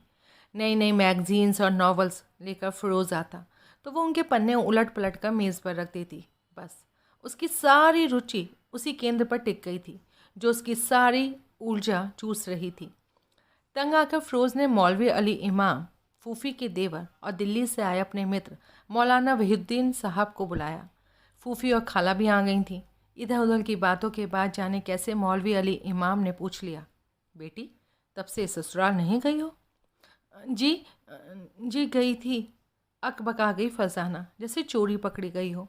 उसकी इस घबराहट और उतरे चेहरे को मौलाना वहीउद्दीन साहब ने बहुत गौर से देखा। ये तुम्हारे हंसने खाने के दिन हैं, फिर जिन चीज़ों में तुम्हारी दिलचस्पी है उसके बाद तो तुम्हारा चेहरा खिला रहना चाहिए। इल्म बड़ी दौलत है, दिल और दिमाग के अंधेरे को ख़त्म करती है। ये हमारे दोस्त हैं और इनकी कई किताबें इस्लामी दौर की औरतों पर हैं, इनसे बातें करो। मौलवी अली इमाम बोले, मेरा दोस्त है, क्या कहूँ, हाँ थोड़ा बहुत लिखने पढ़ने का शौक़ तो है।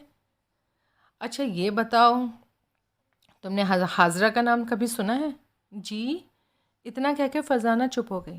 खैर कोई बात नहीं, हाँ एक अंग्रेज़ी कहावत है, सारी बड़ी चीज़ों के पीछे औरतों का हाथ है। इसके बाद अब सुनो।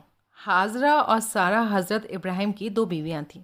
हाजरा अपने गोद के बच्चे के साथ मिस्र छोड़कर सहरा में जाकर रहने लगी। उन्हें इब्राहिम वहाँ तन्हा छोड़कर वापस आ गए। ख्याल था शहर इंसानी खूबियों को मारता है, इसलिए सहरा में रहकर भूख प्यास बर्दाश्त करना, हर ख्वाहिश को कुर्बान करना आ जाता है। इसलिए बच्चे की परवरिश वहीं की जाएगी।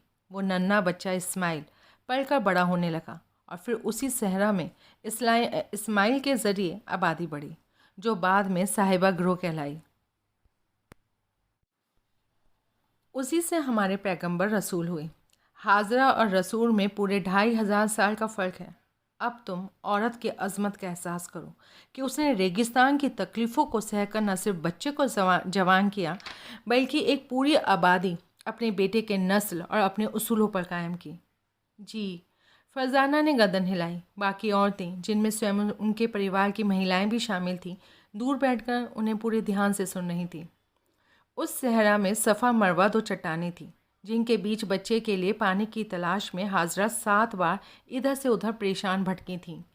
उनकी उस कुर्बानी को याद करके, जिसकी बदौलत बेहतर इंसान वजूद में आए, आज हज करने वालों पर वाजिब है कि वो उन चट्टानों के बीच की दूरी 7 बार चक्कर लगाकर तय करें। इस घटना को बताने से मेरी मुराद सिर्फ इतनी है कि जिस औरत की तकलीद खुदा का रसूल कराता हो और आज तक पैरवी होती आ रही हो, उसकी नस्ल को आज नाउम्मीद होने की ज़रूरत नहीं है। मुझे तुम्हारी परेशानी से दिलचस्पी नहीं है, मगर तुम अपनी ताकत को, अपनी अहमियत को पहचानो, इसमें ज़रूर दिलचस्पी है। वहीउद्दीन साहब ने कहा। फरजाना ने चौंक कर वहीद साहब का चेहरा ताका। वो हल्के से मुस्कुराए। मुझे लोग लिबरल कहते हैं, मैं लिबरल कतई नहीं हूँ। हदीस में जो लिखा है वही मेरा सच है। किस्से, कहानी, अफसाना गढ़ना और सच को झूठ बनाकर फ़ायदा उठाना, गैर ज़रूरी मिसालें देना, ये मेरा काम नहीं। मैं खालिस धार्मिक विचारों वाला बेहद कट्टर मौलाना हूँ जो हदीस को मानता है। क्या बेहतरीन बातें हैं दिल और जिगर को मजबूत करने वाली, फरजाना की माँ बोली। हम औरतों को तो कुछ पता हो तब ना, फूफी ने कहा। जब आप पढ़ेंगी अपने बारे में तभी तो जानेंगी, वरना, वही साहब बोले, हर मौलवी वहीउद्दीन थोड़ी होता है। बीच में बात काट कर अली इमाम ने कहकहा लगाया, जिसमें सब शामिल थे। फ़िरोज़ को उस रात के बाद लगा कि फरजाना में अलग तरह का विश्वास जागा है। एक बार फिर उसमें जोश आया है। किसी ने सच ही कहा है, जहर ही जहर को काटता है। मैं उसे दूसरी चीज़ों से बहलाना चाहता था। ये नहीं समझ पाया कि जिस हथियार से वार हुआ है वही उसकी दवा बनेगा, वही जख्म बढ़ेगा। फ़िरोज़ कई धरातलों पर बहन के लिए परेशान था। उसका खाना पीना, हंसना बोलना सब छूट गया था। उसे साफ समझ में आ रहा था कि ज़ुबैर के यहाँ पैसा भले आ गया हो, मगर इल्म से जो तहजीब आती है, अकल और समझ पड़ती है, उसकी कमी है। और फ़रजाना के पास अकल समझ कुछ ज़्यादा ही है। एक ख़ास तरह से उसने परवरिश पाई है। कहीं इस फ़र्क के चलते इन दोनों की ज़िंदगी जहन्नुम ना बन जाए। इससे तो कहीं अच्छा था कि फ़रजाना एमए करती और कंपटीशन की तैयारी करती। अब तो ये सांप के मुंह की छुछुंदर बनकर रह गई है। शायद सारी ज़िंदगी उसे तन्हा गुजारनी पड़े। सब कुछ कैसा उलझ गया है। जुबैर क्या सुलझा पाएगा? फ़रजाना का ये एतमाद उसे कब तक ज़िंदा रखेगा? फ़रजाना सुबह छत पर किताब खोलकर बैठती, पेंसिल से निशान लगाती। हज़रत मूसा ने प्यास की शिद्दत में जिस तरह पानी मांगकर अपनी प्यास बुझाई थी, उस अनुशासन की तारीफ़ बेटी ने घर लौटकर अपने बाप को बताई थी। उस मुसाफिर को देख अपनी लड़कियों में से एक का विवाह हज़रत मूसा से करने का इरादा बाप ने बनाया, मगर मूसा के पास महल के पैसे नहीं थे। सो बात तय हुई कि वो बदले में 2 साल ससुराल की बकरियां चराएंगे। पढ़ते पढ़ते फ़रजाना रुक जाती और नज़र उठाकर सड़क को ताकती, जैसे ज़ुबैर किसी फरिश्ते की तरह पंख लगाकर उड़ता हुआ उसके सामने आ खड़ा होगा।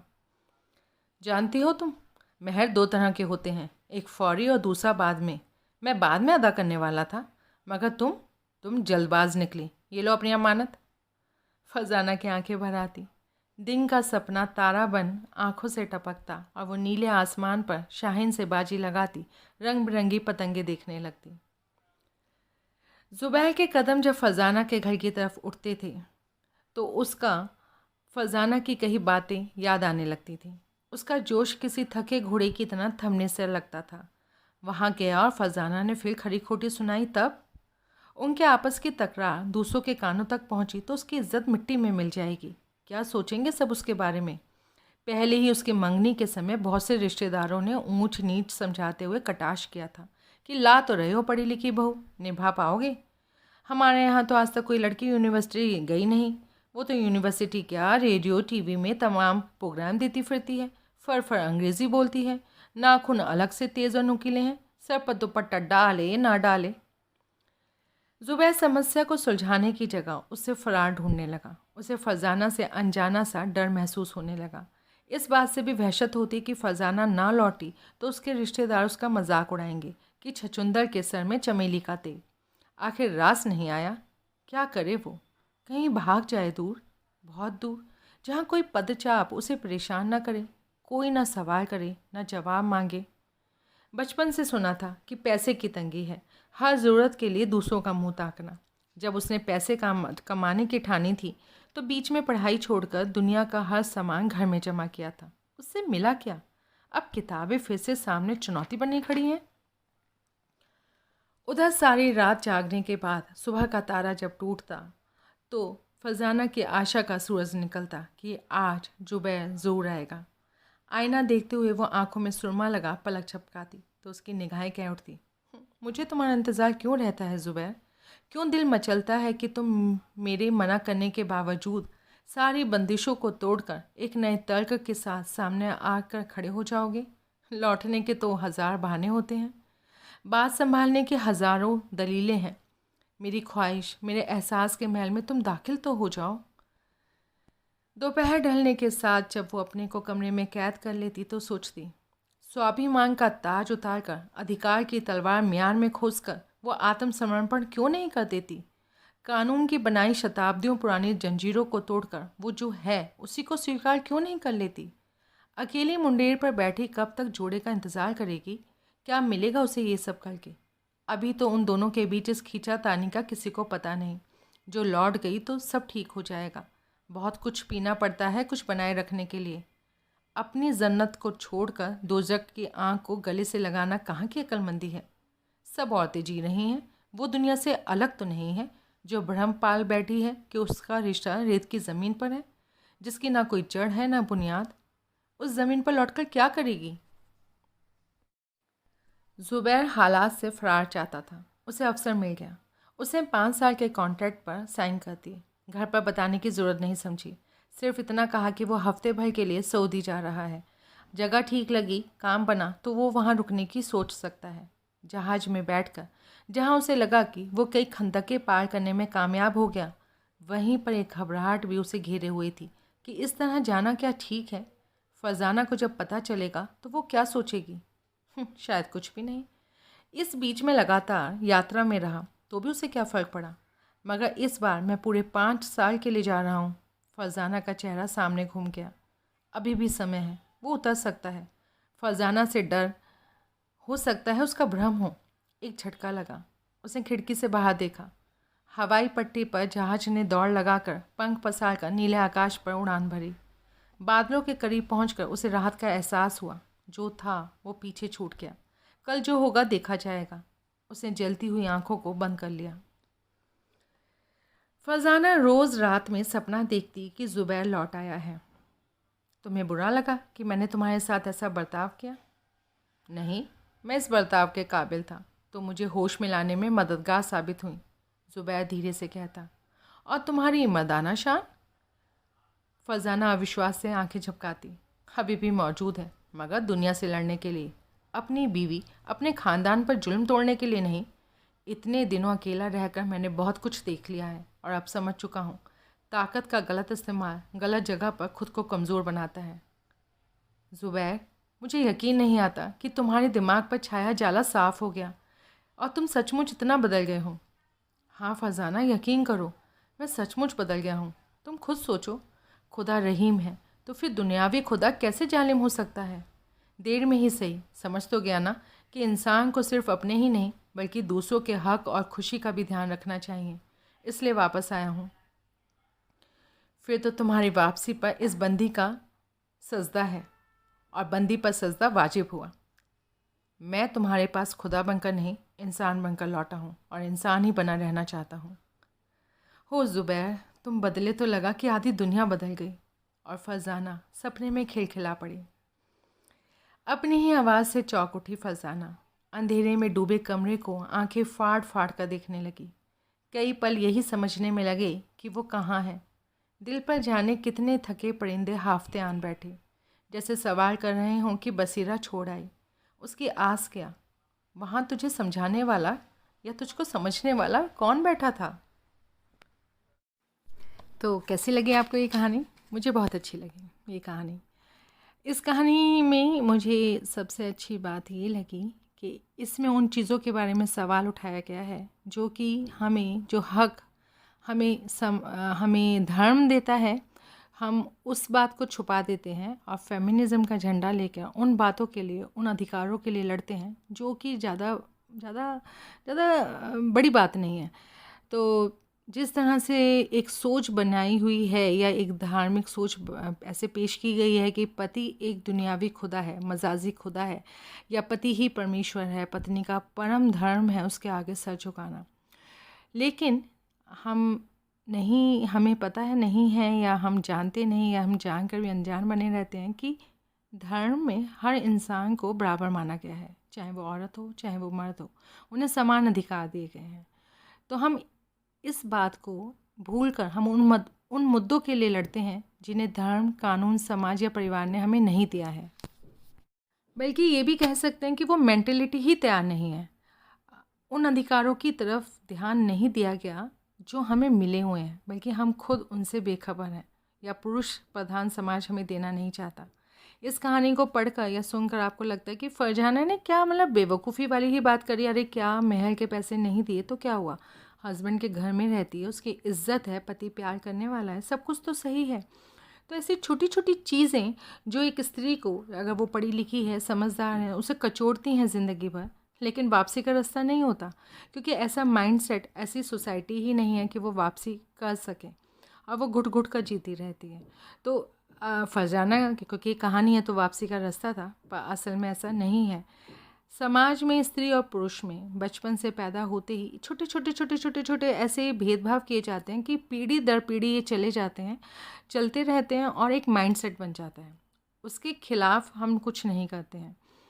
तो यही एक शिद्दत से महसूस करने वाली बात है कि हम स्त्रियां फेमिनिज़म के नाम पर उन अधिकारों को पाने के में तो संघर्ष कर रही हैं जो कि हमें समाज नहीं दे रहा, लेकिन उन अधिकारों की तरफ हमारा ध्यान ही नहीं जाता जो हमें मिले हुए हैं, हम उनसे बेखबर हैं। तो बेहतर है कि पहले उन अधिकारों को हासिल किया जाए, फिर जो नहीं है उनका सवाल उठाया जाए। तो जब हम समाज में सुनते हैं बिल्किस बानो या शाह बानो जैसे केस आते हैं, तो ऐसे मामलों में क्या होता है, क्योंकि जिस तरह से मैं बता रही हूँ कि एक माइंडसेट बन जाता है, एक परिपाटी चलने लगती है समाज में, तो दुख तो होता है। शाहबानो का केस आया, आम आदमी को बड़ी हमदर्दी हुई कि हाँ हमारा संघर्ष है, हमारी लड़ाई है, लेकिन वो सारी बातें दब गई मौलवियों के वक्तव्य से। तो ऐसे ही समाज में चाहे वो कोई भी धर्म हो, ज़्यादातर बातें आम जो सहमति बनती है वो बौद्धिक स्तर पर, इंटेलेक्चुअल लेवल पर हमें चाहे कितना भी बेचैन करें, पर असल ज़िंदगी में कोई कम्युनिकेशन नहीं हो पाता। होता वही है जो कि समाज में चला आ रहा है। तो इन्हीं आस्था को, इसी सोच को या रहन सहन को बदलना पड़ेगा, जो इस कहानी में बताया गया है। थोड़े से धर्म ग्रंथों को निकाल कर पढ़ना पड़ेगा, जो कि पंडितों ने, धर्म गुरुओं ने या कठमुल्लाओं ने समाज पर, खुदा के नाम पर लोगों के ऊपर थोप दिए हैं। तो मुझे उम्मीद है कि आप इस कहानी को पसंद करेंगे। और ये हकीकत है असल में, या तो हम धर्म से डरते हैं या फिर हम धर्म को दूसरों का शोषण करने का या एक्सप्लॉइट करने का एक साधन बना लेते हैं। तो इस बात पे ज़रा गौर कीजिएगा, और मिलते हैं नासिरा शर्मा की इसी टॉपिक के ऊपर, इसी बात के ऊपर कुछ और कहानियों से, जो हमारी सोच को थोड़ा सा उथल पुथल करेगी। तो अपना ध्यान रखिएगा। नमस्ते।